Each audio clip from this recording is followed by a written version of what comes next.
All right, so let's look at these pictures and see if we can figure out how to name them by both their side and their angles. So looking at number one, I see that I have three angles that all are equal to the same thing because they have matching notation marks on the inside angles. So they have all equal angles, and if they have three equal angles, I know that they're also going to have three equal side lengths.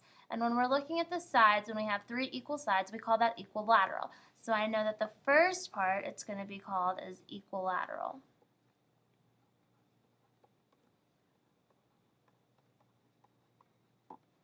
And then I'm looking at these angles and I know that they're less than 90 degrees and they're definitely not going to be obtuse because obtuse means that they're going to be larger than 90. There are no 90-degree angles because I don't see like a little box, so it's not right. The only thing left I can name it is acute. So this is going to be an equilateral acute triangle. Look at number 2. So down here we have a triangle that looks like it has a large angle here, and then the other two angles are small, narrow, but they do match, okay, because they have the matching symbols here. So when I'm looking at the angles, I know that since it has a large angle here that it's going to be named obtuse, and it has two matching angles, and I know that when two angles are matching, that means that two side lengths are going to be matching as well. And when I look at the side length names over here, when I have two sides that are matching, we call that isosceles. So number 2 is going to be an isosceles obtuse triangle.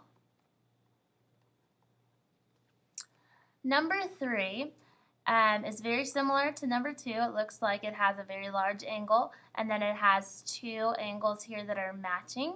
So I know that I just figured out a minute ago that when I have two matching angles, that means I have two matching sides. Two matching sides means isosceles, and one large angle means obtuse. So this is also an isosceles obtuse triangle.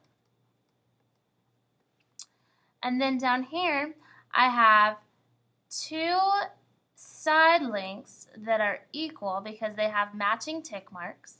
And then I have this one down here, doesn't match any of them.